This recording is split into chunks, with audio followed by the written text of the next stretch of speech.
Yes, welcome gengs. Thank you udah klik video ini dan selamat datang lagi di Story Touring.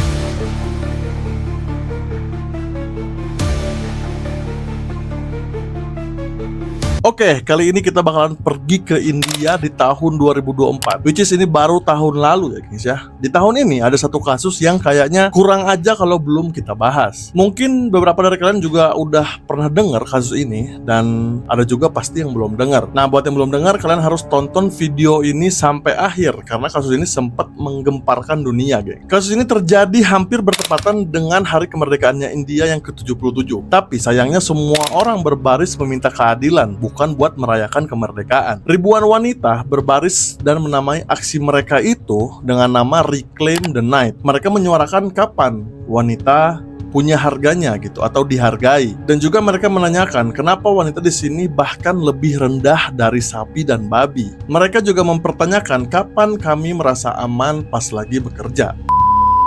Hal ini terjadi karena seminggu sebelum hari kemerdekaan India, ada seorang dokter wanita muda yang masih magang ditemukan udah nggak bernyawa dengan banyak luka di tubuhnya. Ditemukan juga cairan laki-laki yang menunjukkan kalau dokter muda ini diruda paksa sebelum akhirnya dia dibunuh. Gimana sih kronologinya atau siapa sebenarnya pelaku dalam kasus ini? So, nggak usah berlama-lama lagi, enjoy the video, ini dia ceritanya.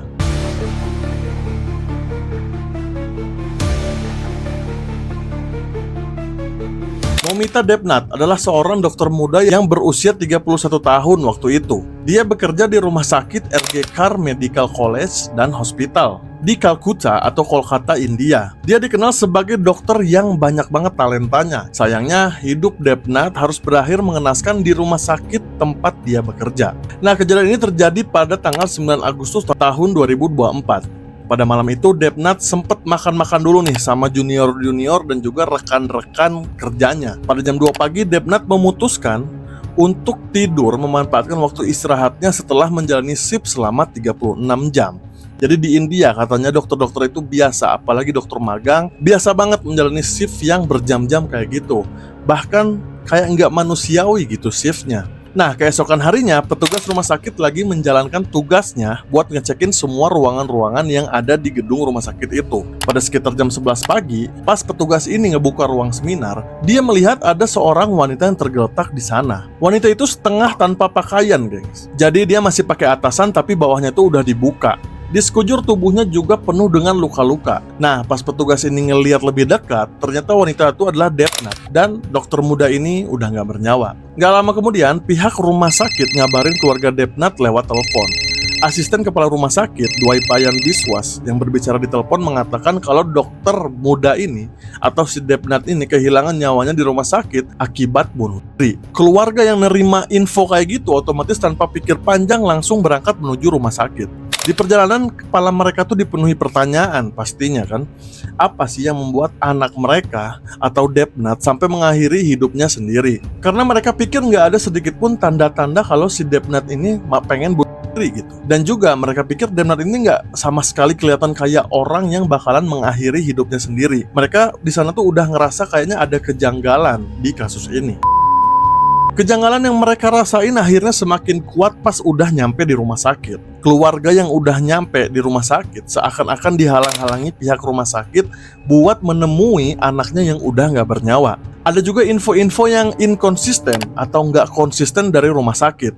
Ini tuh membuat keluarga si Debnath semakin curiga, geng. Dan kecurigaan ini yang mendorong pihak keluarga untuk melakukan otopsi terhadap Debnath. Dan bener aja, setelah beberapa saat kemudian, hasil otopsi menyatakan kalau Debnath itu meninggal karena dihabisi orang lain dan menerima kekerasan seksual sebelum dia mengembuskan nafas terakhir. Kepada Calcutta High Court atau Dewan Tinggi Kolkata, pihak keluarga mengatakan kalau dari hasil otopsi ditemukan 150 ml cairan laki-laki di tubuh Debnath, yang menimbulkan indikasi kejadian ini dilakukan oleh banyak orang atau lebih dari satu orang. Karena dalam studi, laki-laki dewasa aja itu bisa mengeluarkan rata-rata 2-6 ml aja gitu cairannya. Nah, hal ini menjelaskan kemungkinan besar kejadian ini dilakukan oleh lebih dari 18 orang. Oke gengs, hasil autopsi dari Debnath ini mungkin informasinya agak sedikit mengganggu bagi beberapa orang ya. Jadi buat yang mau dengar boleh dilanjut nonton, tapi kalau misalnya ada yang kurang nyaman karena ini tentang atau menyangkut penghilangan nyawa seseorang, boleh di skip aja.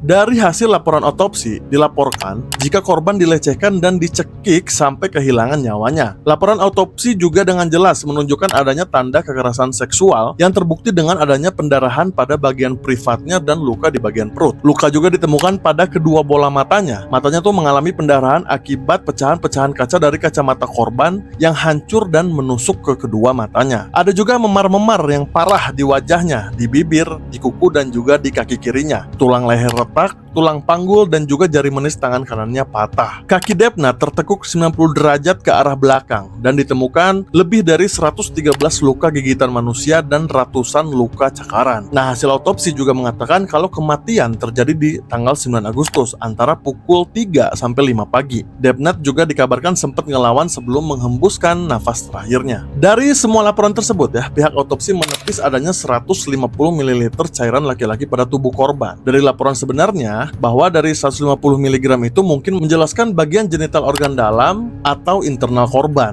bukan berat cairan laki-laki atau cairan air mani. Pada tanggal 12 Agustus, 3 hari setelah kejadian, pihak forensik masih mengumpulkan sampel-sampel yang bisa menjawab semua pertanyaan. Hal ini membuat dilakukannya beberapa penyelidikan, dan gak lama kemudian muncul dugaan yang menggiring pihak berwajib menangkap seorang laki-laki berusia 33 tahun yang bernama Sanjay Roy. Nah, atas tuduhan ruda paksa dan penghilangan nyawa dari Momita Debnat. Kenapa Sanjay bisa diduga tersangka?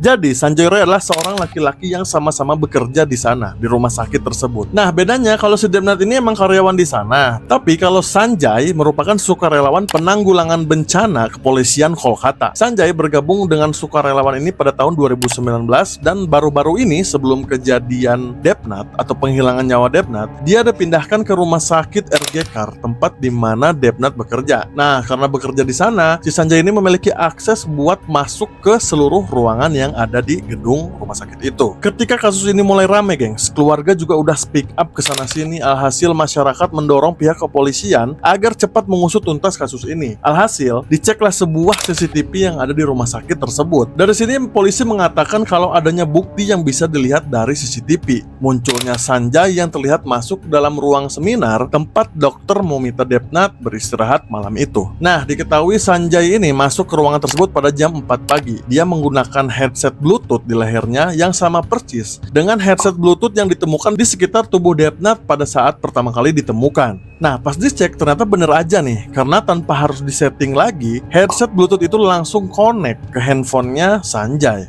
Tambahan informasi juga mengatakan nih kalau pada malam kejadian Sanjay ini habis mengkonsumsi alkohol. Dia tuh keluar dari rumah sakit, minum alkohol bersama salah satu kerabat pasien di sana sebelum akhirnya masuk ke ruang seminar tempat Debnat berada. Sanjay juga terlihat meninggalkan ruangan itu di jam 4:30 pagi. Nah, bukti-bukti inilah yang menguatkan kalau Sanjay ini adalah pelaku dari kasus ini. Setelah ditangkap, muncul lagi beberapa informasi yang semakin menguatkan dugaan-dugaan terhadap Sanjay. Beberapa tetangga Sanjay juga bersaksi kalau Sanjay ini emang red flag gitu orangnya. Dia tuh udah menikah 4 kali dan 3 dari istrinya yang minta cerai itu alasannya tuh KDRT, gengs. Nah, dan istri keempatnya meninggal di tahun 2023 karena kanker. Ditemukan juga beberapa video nggak senonoh di dalam handphonenya si Sanjay. Dan juga muncul dari orang-orang yang mengaku kenal si Sanjay ini. Mereka mengatakan kalau dari dulu si Sanjay ini memang suka kasar sama perempuan dan juga udah berkali-kali menjadi pelaku kejahatan. Nah, setelah beberapa hari penangkapan Sanjay, tiba-tiba Sanjay yang tadinya tuh nggak ngomong sedikit pun, dia tuh langsung mengakui kalau dia adalah pelakunya dan siap menerima hukum gantung. Tapi hal ini malah menimbulkan kecurigaan dari masyarakat yang berasumsi kayaknya kasus ini tuh nggak sesimpel itu gitu. Mereka juga berasumsi kalau Sanjay ini cumalah kambing hitam dalam kasus ini. Ditambah dengan statement ibunya Sanjay yang mengatakan kalau anaknya tuh nggak mungkin melakukan ini. Dia mengakui sebagai pelaku pasti karena adanya tekanan-tekanan dari orang-orang yang mencoba membuat kasus ini tuh berakhir di Sanjay. Nah, hal ini tuh membuat berbagai informasi masuk nih tentang kasus ini. Ada yang bilang kalau kemungkinan kasus ini dilakukan oleh 30 orang tersangka, termasuk dokter magang dan juga petugas rumah sakit yang ada di sana. Beberapa warga juga mengatakan, atau warganet kali ya, kalau teman kerjanya Debnat yang wanita juga ikut andil di kasus ini. Beberapa mengatakan kalau sebenarnya pas saat kejadian yang memegang kedua tangannya Debnat itu adalah teman kerjanya yang cewek gitu, teman wanitanya. Informasi ini masih belum bisa dipastikan kebenarannya ya. ya, karena kepolisian juga nggak mengiyakan informasi ini. Tapi yang pasti laporan resmi dari polisi adalah pelaku dari kasus ini adalah Sanjay Roy.